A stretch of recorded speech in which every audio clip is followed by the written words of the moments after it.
प्रिय विद्यार्थी नमस्कार। लेट्स बायोलॉजी के चैनल में आप सभी का पुनः हृदय से स्वागत है। प्रिय विद्यार्थियों, मैंने आपको लेट्स बायोलॉजी चैनल के माध्यम से कक्षा 12 विषय जीव विज्ञान का प्रथम अध्याय जीवों में जनन के बारे में आपको मैं अध्ययन करा रहा था और उस अध्ययन को आगे बढ़ाते हुए मैं आपको पढ़ाऊंगा आज इसी अध्याय का भाग 8।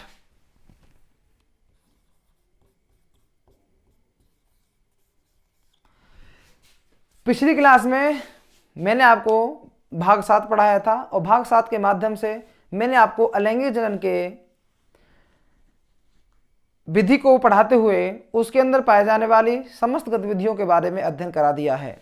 अब प्रिय विद्यार्थियों, इसी चैप्टर में आपका अगला नेक्स्ट टॉपिक आता है लैंगिक जनन। प्रिय विद्यार्थियों, नेक्स्ट टॉपिक है आपका लैंगिक जनन, सेक्सुअल रिप्रोडक्शन।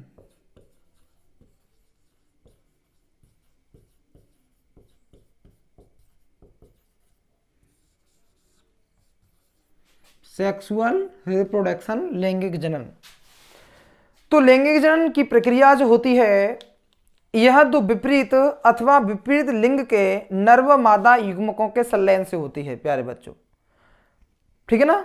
किसमें होती है? दो लैंगिक रूप से दो विपरीत लिंग वाले, ठीक है ना। और विपरीत लिंग वाले कौन? एक नर और दूसरा मादा, मेल एंड फीमेल। तो लैंगिक जनन की प्रक्रिया होती है दो विपरीत लिंग के नर व मादा युग्मकों के संलयन होने के बाद। युग्मक के संलयन होने के बाद युग्मनज का निर्माण होता है और ये वही युग्मनज बारंबार विभाजन एवं कोशिका विभाजन द्वारा क्या करता है कि संतति उत्पन्न करने का कार्य करता है। तो लैंगिक जनन के द्वारा उत्पन्न संतति जो होती है कभी भी अपने जनकों के समान नहीं होती। प्यारे विद्यार्थियों, अपने जनकों के समान कभी भी नहीं होती है। इनमें क्या होता है? विविधता पाई जाती है, क्योंकि जनन कोशिकाओं के अर्धसूत्री विभाजन के द्वारा जो युग्मक बनते हैं उन युग्मकों के बनते समय सजातीय गुणसूत्रों में क्या होता है? बंटवारा हो जाता है। क्या हो जाता है? बंटवारा। और रैंडम तरीके से क्या होता है कि नर तथा मादा युग्मकों का संयोग भी संयोगिक होता है। इसके कारण संतानों में जीन प्रारूप माता पिता के जीन प्रारूप का सम्मिश्रण होता है तथा संतति भी आपस में समरूप नहीं होते। यानी जो जीवधारी जो होते हैं वो कैसे होते हैं? एक जैसे नहीं होते हैं, क्योंकि उनमें क्या होता है? विभिन्नता पाई जाती है, ठीक है ना। अब विभिन्नता जो होती है वो कैसे पाई जाती है? आप जानते होंगे कि एक ही माता पिता के द्वारा उत्पन्न हुई कई संतानें हूबहू एक जैसी नहीं होती, जुड़वा बच्चों को छोड़ करके, ठीक है ना। तो हम इसी लैंगिक जनन को पढ़ेंगे, ठीक है ना। लेकिन ये सभी हम विधियों को इसके बारे में बाद में पढ़ेंगे। जो नेक्स्ट चैप्टर हमारे आते हैं उसके अंदर अध्ययन करेंगे कि आनुवंशिक लक्षण क्या होते हैं, विभिन्नता कैसे उत्पन्न होती है। लेकिन हम यहाँ पर पढ़ेंगे अपना फर्स्ट चैप्टर का टॉपिक लैंगिक जनन, अर्थात जीवों में जनन की प्रक्रिया जो है लैंगिक जनन की विधि से किस प्रकार से होती है। तो हम लिख सकते हैं इसमें कि जनन की इस प्रक्रिया में नर तथा मादा युग्मकों का निर्माण एक जीव द्वारा अथवा दो अलग अलग जीवों द्वारा निर्मित होता है। यानी लैंगिक जनन की प्रक्रिया जो होती है अलग अलग जीवों के द्वारा होती है। अलग अलग जीव का मतलब नर जीव अलग और मादा जीव अलग होता है। इन दोनों में होता क्या है कि ये दोनों युग्मक का निर्माण करते हैं। किसका निर्माण करते हैं? युग्मक, जिसको अंग्रेजी में गैमेट कहा जाता है। प्यारे बच्चों, गैमेट युग्मक का निर्माण करते हैं।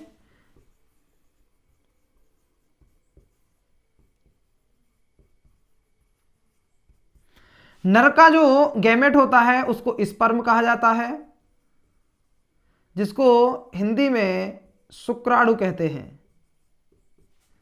और मादा का गैमेट जो होता है वो ओवम कहलाता है, जिसको अंडाणु कहते हैं। प्यारे विद्यार्थियों, अब समझो यहां पे कि लैंगिक जनन की विधि के द्वारा उत्पन्न होने वाले जीवधारियों में क्या होता है कि विभिन्नताएं उत्पन्न होती हैं, और विभिन्नताएं उत्पन्न जो होती है कि युग्मकों के बनते समय सजातीय गुणसूत्रों में बंटवारा हो जाता है। क्या हो जाता है इनमें? बंटवारा। इनमें गुणसूत्र जो पाए जाते हैं, नर में गुणसूत्रों की संख्या अर्थात क्रोमोसोम नंबर,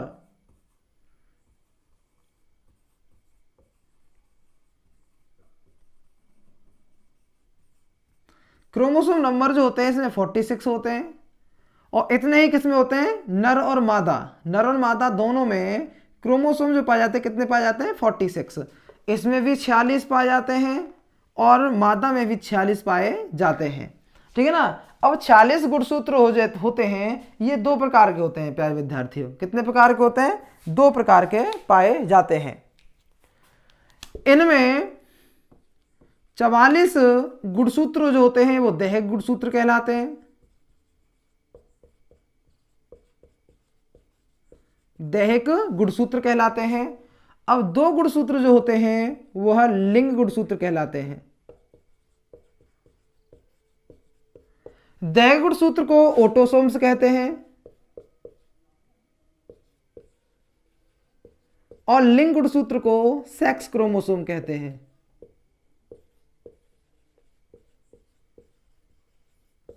अब बंटवारा कैसे होता है? नर और मादा में युग्मक निर्माण की प्रक्रिया के समय युग्मक का निर्माण जो होता है, मादा में युग्मक का निर्माण होता है अंडाशय के अंदर। कहां होता है? अंडाशय में, जिसको ओवरी कहते हैं। मादा में युग्मक का निर्माण अंडाशय में होता है, तो वहीं नर में युग्मक का निर्माण टेस्टिस में होता है, अर्थात वृषण में होता है।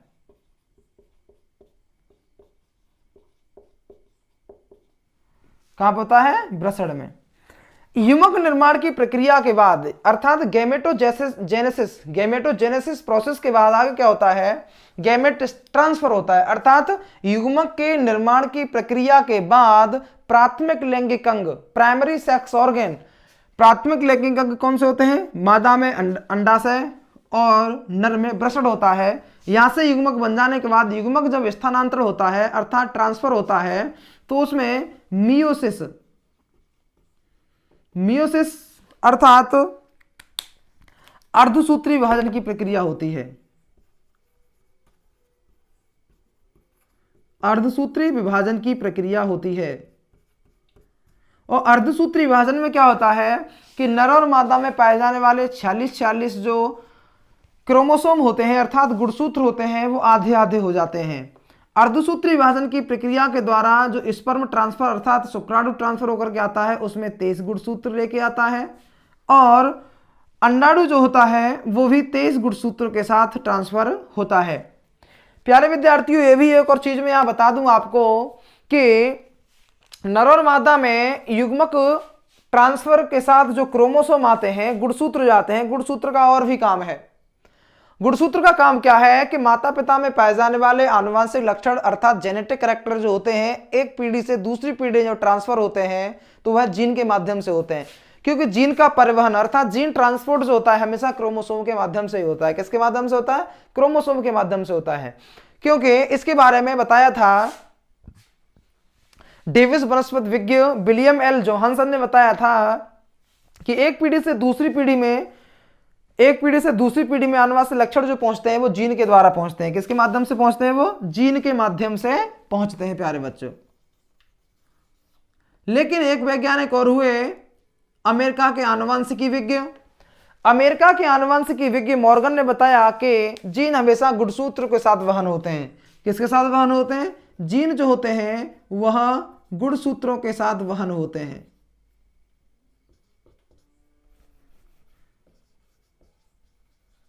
जीन गुणसूत्रों के साथ वहन होते हैं। तो जीन जो है गुणसूत्रों के साथ वहन होते हैं, तो वही आनुवंशिक लक्षणों को एक पीढ़ी से दूसरी पीढ़ी में पहुंचाने का कार्य करते हैं। ठीक है ना प्यारे विद्यार्थी। अब समझो, यहां हम उसी बात पर पुनः लौट करके आते हैं कि नर और मादा में युग्मक निर्माण की प्रक्रिया नर में वृषण के अंदर होती है, तो मादा में अंडाशय के अंदर होती है। नर में कहां हो रही है? वृषण में। और मादा में कहां होती है? अंडाशय में।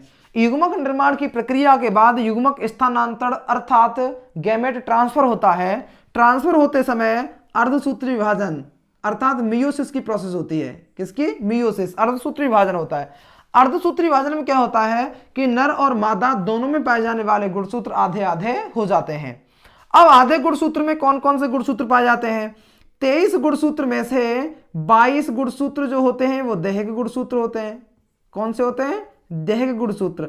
अब एक गुणसूत्र इसमें बचा, वो कौन सा है? लिंग गुणसूत्र है। कौन सा लिंग गुणसूत्र प्यारे बच्चों? लिंग गुणसूत्र है, ठीक है ना। अब लिंग गुणसूत्र, अब समझो यहाँ पे लिंग गुणसूत्र कौन से होते हैं। अगर हम बात करें नर में लिंग गुणसूत्र जो होते हैं वो XY होते हैं, मादा में जो लिंग गुणसूत्र होते हैं वह XX होते हैं। तो नर के द्वारा जो स्पर्म बना तो अर्धसूत्री विभाजन की प्रक्रिया के द्वारा जब गुणसूत्र आधे हुए तो आधे का मतलब 23 गुणसूत्र युग्मक के साथ है। नर के युग्मक अर्थात शुक्राणु में उसमें 22 जो है गुणसूत्र वो दैहिक हैं, एक कौन सा है? लिंग गुणसूत्र है। अब दो लिंग गुणसूत्र XY में से कोई सा हो सकता है, X या Y। X भी हो सकता है और Y भी हो सकता है। तो वहीं मादा में भी 22 गुणसूत्र जो होते हैं वो कौन से होते हैं? दैहिक गुणसूत्र होते हैं। कौन से होते हैं? दैहिक गुणसूत्र। एक क्या होता है? लिंग गुणसूत्र होता है। एक कौन सा होता है प्यारे बच्चों? लिंग गुणसूत्र होता है। अब लिंग गुणसूत्र इसमें क्या है? इसमें समान होते हैं, समयुग्मजी पाए जाते हैं। तो इसमें X या X यानी कोई सा भी हो सकता है, ठीक है ना। अब युग्मक संलयन की प्रक्रिया के बाद मतलब दोनों अंडाणु शुक्राणु आपस में मिल जाते हैं तो युग्मक ये गुणसूत्र आपस में मिल जाएंगे। तो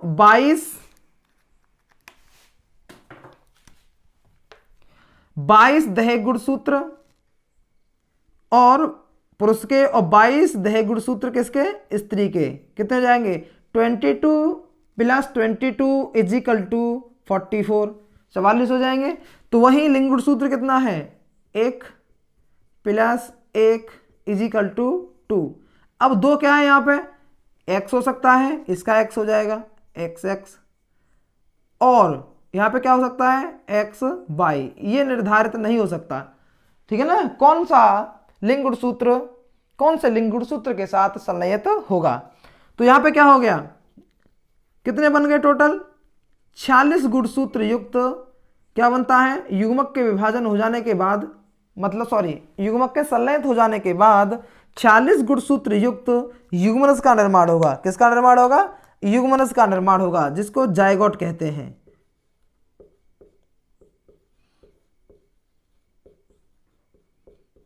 युग्मनज का निर्माण होता है। अब युग्मनज के निर्माण की प्रक्रिया के बाद युग्मक में क्या होता है? कोशिकीय विभाजन होता है। युग्मनज में क्या होता है? कोशिकीय विभाजन होता है। और कोशिकीय विभाजन के द्वारा किसका निर्माण होता है? भ्रूण बनता है। किसका निर्माण होगा? भ्रूण का निर्माण होगा। और आगे भ्रूणीय परिवर्धन के द्वारा, भ्रूणीय डेवलपमेंट अर्थात भ्रूणीय परिवर्धन के द्वारा शिशु का निर्माण होता है। किसका निर्माण होता है? शिशु का निर्माण होता है। और वह शिशु गर्भाशय में क्या होता है? विकसित होता है। गर्भाशय में विकसित होता है और आफ्टर 9 मंथ उसका जन्म हो जाता है। उसका क्या होता है? जन्म होता है। तो जन्म की प्रक्रिया में लैंगिक जनन महत्वपूर्ण भूमिका निभाता है ऐसे जीवों में जिनमें नर और मादा दोनों अलग अलग पाए जाते हैं। ऐसे जीवों में लैंगिक जनन की प्रक्रिया होती है और लैंगिक जनन की प्रक्रिया में नर और मादा युग्मक दोनों संलयित होकर के युग्मनज का निर्माण करते हैं। और वही युग्मनज समसूत्री विभाजन अर्थात माइटोसिस, समसूत्री विभाजन के द्वारा वह कोशिका विभाजन करता है और कोशिका विभाजन करते हुए वह भ्रूण में परिवर्तित होता है और गर्भाशय में भ्रूणीय परिवर्धन के माध्यम से शिशु का निर्माण होता है। वह शिशु गर्भाशय में विकसित होता है और आफ्टर 9 मंथ उसका जन्म हो जाता है। तो लैंगिक जनन की प्रक्रिया यह है। चाहे हम लैंगिक जनन की प्रक्रिया पेड़ पौधों में ले लें, पेड़ पौधों में 2 प्रकार से होती है। लैंगिक जनन की प्रक्रिया वो होती है, अलैंगिक जनन की प्रक्रिया होती है। जो पुष्पी पादप हैं, पुष्पी पादपों में लैंगिक जनन की प्रोसेस पाई जाती है, ठीक है ना। Sexual reproduction in flowering plant अर्थात पुष्पी पादप जितने भी होते हैं उनमें भी लैंगिक जनन की प्रक्रिया होती है, ठीक है ना। अब लैंगिक जनन की मुख्य विशेषताएं क्या हैं कि लैंगिक जनन लैंगिक जनन में होता क्या है कि इसमें नर व मादा दो जनक भाग लेते हैं। लैंगिक जनन की प्रक्रिया में क्या होता है कि नर व मादा दो जनक भाग लेते हैं, नर अलग होता है और मादा अलग होती है। इसमें नर तथा मादा युग्मकों के संलयन से द्विगुणित युग्मनज का निर्माण होता है। अब समझ लो यहाँ पर द्विगुणित और अगुणित क्या होता है। द्विगुणित का सीधा मतलब हो जाता है, बात करें हम द्विगुणित की,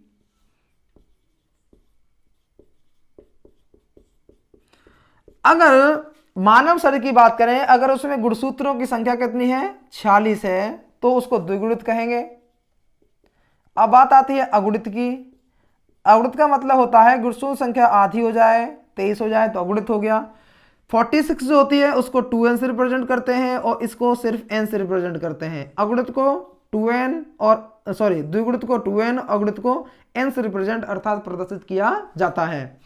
ठीक है ना।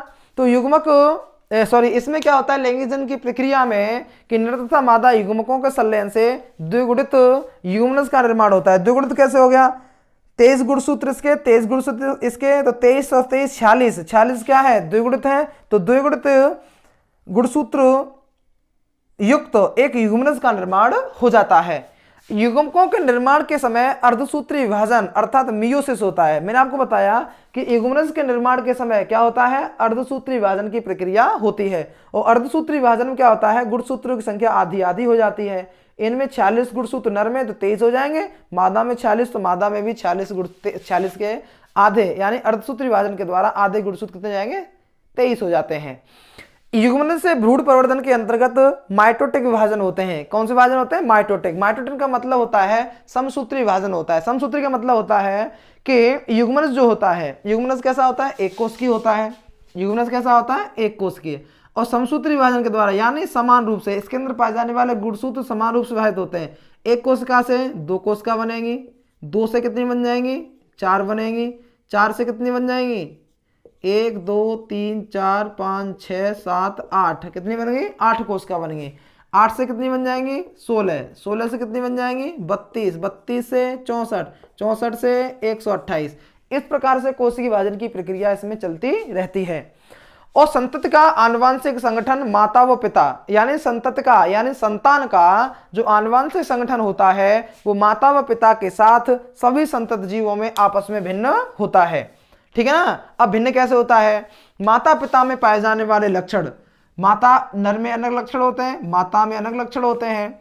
तो नर और मादा दोनों में पाए जाने वाले लक्षण जो होते हैं कहाँ पहुंचेंगे, उत्पन्न होने वाली संतान में पहुंच जाएंगे। कैसे पहुंच जाएंगे, संतान में पहुंचेंगे। तो उस संतान में अगर पहुंचेंगे तो दोनों में से किसी के भी लक्षण प्रकट हो सकते हैं, या तो नर के हो सकते हैं या मादा के हो सकते हैं या दोनों के हो सकते हैं। ठीक है ना, या क्या हो सकते हैं, दोनों के हो सकते हैं। अगर आप लिखना चाहो तो अपनी नोटबुक में लिख सकते हो लैंगिक जनन किसे कहते हैं। तो थ्योरी के रूप में लिख सकते हो प्यारे बच्चों कि जनन की इस प्रक्रिया में नर व मादा युग्मकों का निर्माण एक जीव द्वारा अथवा दो अलग अलग जीव द्वारा होता है, दो अलग अलग जीव के द्वारा होता है। ठीक है ना। अब इनमें प्रोसेस क्या होती है, और प्रोसेस वही मैंने आपको अभी समझाई थी कि युग्मक के निर्माण के बाद युग्मक संलयन की प्रक्रिया होती है। तो हम एक और इसकी परिभाषा लिख सकते हैं दूसरी अथवा करके कि इस जनन में विपरीत लिंग वाले भिन्न जीव अगुणित नर तथा मादा युग्मकों का निर्माण करते हैं। कैसे युग्मकों का, अगुणित मादा युग्मकों का निर्माण करते हैं, क्योंकि अर्धसूत्री विभाजन के द्वारा अगुणित गुणसूत्र अर्थात 46 गुणसूत्र कितने हो जाते हैं 23 हो जाते हैं। तो हम लिखेंगे कि इस जनन में विपरीत लिंग वाले भिन्न जीव अगुणित नर तथा मादा युग्मकों का निर्माण करते हैं। ये युग्मक आपस में संयोजित होकर युग्मनज का निर्माण करते हैं। किसका निर्माण करते हैं, युग्मनज का निर्माण करते हैं।